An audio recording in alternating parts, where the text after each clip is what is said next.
শহরের কোলাহল থেকে মুক্তি পেতে ৫ জন বন্ধু যায় উত্তরবঙ্গের এক পাহাড়ি এলাকায়, নাম চাঁদদীপু। জায়গাটা খুব বেশি লোক চেনে না, কিন্তু সৌম্য খুঁজে পেয়েছে এক অচেনা হোমস্টে, যেটা জঙ্গলের মাঝখানে। সে ইন্টারনেট থেকে এই হোমস্টের সন্ধান পেয়েছে। তারা পৌঁছায় একটা ভাঙাচোরা পুরনো বাংলোতে, যে জায়গায় মোবাইলের নেটওয়ার্ক নেই। চারিপাশে শুধু নিস্তব্ধতা। সবার বাংলোয় ঢুকতে ঢুকতে সন্ধে গড়িয়ে রাত হয়ে এলো। ভাঙাচোরা বাংলো, দেখে বোঝা যাচ্ছে তার এখন কোনো দেখাশোনা বা যত্ন হয় না। বাংলোটা অবস্থিত ঘন জঙ্গলের মাঝে।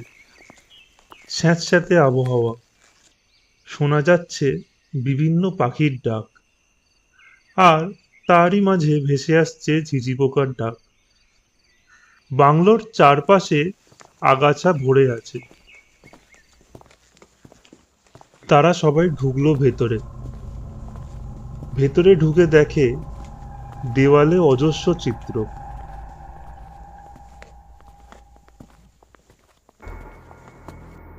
সেই দেওয়ালের চিত্রপট যেন গ্রাস করছে ভেতরের অন্ধকারকে। ভেতরে মিটমিট করে জ্বলছে একটা আলো। জায়গাটা কেমন খুঁজেছি বল। একটা আর্টিকেলের থেকে পেলাম, একটু অন্য রকমের অ্যাডভেঞ্চার হবে। সৌম্যর থেকে জেনে আমি এই জায়গার বিষয়ে রিসার্চ করেছি। এই জায়গার অনেক কাহিনী আছে। যদি গল্প শুনতে চাস তাহলে বলিস। সৌম্য, তুই আর জায়গা পেলি না? এই রকম একটা ভুতুড়ে জায়গা দেখেছিস? কেমন যেন একটা লাগছে। আমাদের কিন্তু ফিরে গেলেই ভালো হতো। এই তো ঠিক ভুতুড়ে গল্প বলার মতন জায়গা।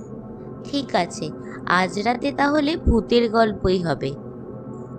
সবাই মিলে জমিয়ে গল্প শুনবো। ভয় পাস না কিন্তু। রাত গড়িয়ে আসে। খাওয়া দাওয়া করে ঠিক করলো যে আড্ডা মারতে বসবে। তারা গল্প করতে ঘরের মাঝামাঝি বসেছে। ঘরে আগুন জ্বালানোর ব্যবস্থা করা আছে। তারা সবাই আগুনের জায়গাটাকে ঘিরে বসলো ও শুরু করলো আড্ডা গল্পের আসর। বাতাস থমথমে, ঝিঝি পোকার ডাকও যেন থেমে গেছে।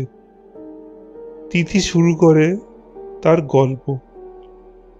এই এলাকায় নাকি এক কুকুরের মতো দেখতে মানুষের আত্মা চারিদিকে ঘুরে বেড়ায়। ওর ডাক শোনা গেলে ওই রাতেই কেউ না কেউ হারিয়ে যায়। তারা আর কখনো ফিরে আসে না। তাদের আর কোনো হদিশও পাওয়া যায় না। শুধু তাদের বাড়ির সামনের মাটিতে কিছু লেখা থাকে। এই কাহিনীর আদৌ সত্যি কি মিথ্যে তা আমি জানি না। গল্প চলার মাঝখানে দূর থেকে এক শেয়ালের ডাক ভেসে আসে। এটা কি গল্পের কোনো অংশ নাকি? তিথির গল্পের সাউন্ড এফেক্ট ফ্রি, বুঝলি? দেখছস, বাংলোটার বাইরেও কুকুরের মতো দাগ আছে। কোনো বন্য জানোয়ারেরও হতে পারে। দেখো আবার রাতে জাপটে না পড়ে। কত জানোয়ারের আওয়াজ আইতেছে, ওই জন্যে বোধহয় বাইরে ওরকম দাগ। ওইদিকে কিসের একটা ছায়া সরছে। তুই চুপ কর তো, আর এমন ভাবে বলে ভয় দেখাস না। এমনি আমি অনেক ভয় পেয়ে আছি। পায়েল, তুই ভয় পাস না, আমি আছি তো। রাত গড়িয়ে যায়। এখন ভোর রাত। সবাই যে যার জায়গায় ঘুমিয়ে পড়েছে। ধুর, ঘুম আসছে না। চ বাইরে একটা সিগারেট খেয়ে আসি। তুইও চল আমার সাথে। এই রাতে ঠান্ডা হাওয়ায় একদিকে সিগারেট আর একদিকে তুই, ব্যাপারটা পুরো জমে যাবে। হ্যাঁ রে, চল। এই ভুতুড়ে জায়গায় আমারও তো ঘুম আসছে না। কি যে করি, সৌম্যটা না আর কোনো জায়গাই পেল না। ভাবলাম সবাই মিলে একটা চিল করব, কিন্তু দেখ, চল যাই, একটু ঘুরে আসি, একটু ফ্রেশ লাগবে। সকাল হতেই হঠাৎ তিথি চিৎকার করে। রাহুল, ওই রাহুল, পায়েল, পায়েল, পায়েল, রাহুল, তোরা কই? সৌম্য, সৌম্য, দরজাটা খোল। অনিক, সৌম্য, পায়েল, রাহুল, কাউকে কোথাও দেখতে পাচ্ছি না। তারা খোঁজে পুরো বাংলো। পায়েল, রাহুল, পায়েল, রাহুল, তোরা কই? আশেপাশের ঝোপঝাড়, কিন্তু রাহুল আর পায়েল নিখোঁজ। পায়েল, রাহুল, তোরা কই? তারা পাহাড়ি ঢালে দেখা পায় এক লোকের, যিনি কুঁড়ে ঘরে একাই থাকেন। আপনারা কারা? কোথা থেকে এসেছেন? আপনাদের তো কোথাও দেখিনি আমি। আমরা এখানে ঘুরতে এসেছি।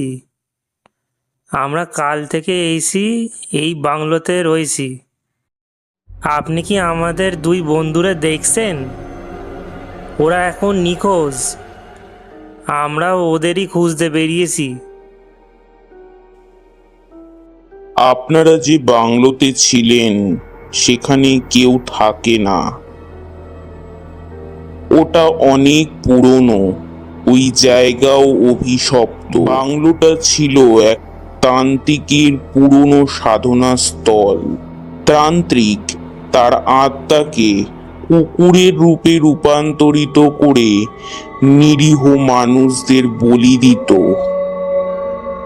একদিন গ্রামবাসীরা তার ওই মায়াবী রহস্য জানতে পেরে তাকে পুড়িয়ে মারে। সেই থেকে যেদিন কেউ ওই গল্প বলে সে ফিরে আসে, ডাক দেয় আর কাউকে না কাউকে নিয়ে যায়। তারা আর কখনো ফেরে না। তিথির মুখ ফ্যাকাশে হয়ে যায়। রাত আবার নামে, গা ছমছমে বাতাস। এত রাতে ঘন জঙ্গল পেরিয়ে কি করে আমরা যাব? রাহুল আর পায়েলের বাড়িতে গিয়ে কি বলবো? আজ রাত আমরা এখানেই পার করে কাল সকালেই চলে যাব। তিথি, তুই আজ দরজা বন্ধ করে থাকবি, আমি আজ বাইরে পাহারা দিমু। আমি তো এই গল্প বলেছি, আমি ডেকে এনেছি ওকে। আমার আর কিচ্ছু করার নেই। আমার জন্যই এই রকম অবস্থা। রাহুল, পায়েল, ওরা আজ আমার জন্যই নিখোঁজ। না, না, আমাকেই যেতে হবে। ডাকটা আমিই দিয়েছি, শেষও আমাকেই করতে হবে। আমার আর কিছু করার নেই। ওরা ফেরেনি, কিন্তু আমি ওদের জন্য লড়ব। আমাকে লড়তেই হবে। আমি আমার ভুলের শাস্তি নিজেকে নিজেই দেব।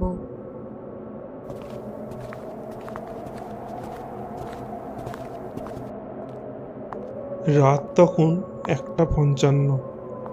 তিথি দরজা খুলে ধীরে ধীরে বেরিয়ে যায়। হাওয়ায় একটা চাপা গন্ধ।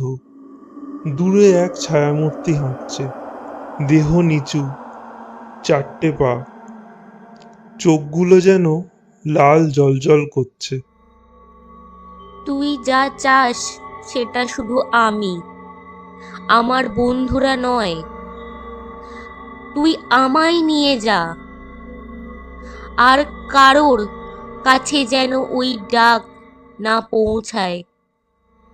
আমি তোকে ডাক দিয়েছি, আর ডাক আমাতেই শেষ হবে। পরদিন সকালে সৌম্য ও অনিক বাইরে পায় শুধু একখানা কাপড়, সেটা তিথির ওড়না। মাটিতে খোদাই করা লাইন, ডাক আমি শুনেছি, এবার আর কেউ শুনবে না। সৌম্য একটা বই লেখে, শেষ রাতের ডাক, যেখানে সে লেখে এই সত্য ঘটনাটা। শেষ লাইনে, এই গল্প কাউকে বলবেন না, কারণ আবার যদি কেউ বলে সে ফিরে আসবে। ভিডিওটি দেখে ভালো লাগলে একটা লাইক করে দেবেন আর কমেন্ট করে জানাবেন কি রকম লাগলো। এইরকম ভিডিওগুলো আরও দেখতে চাইলে আমাদের চ্যানেলটিকে সাবস্ক্রাইব করে আমাদের পাশে থাকবেন।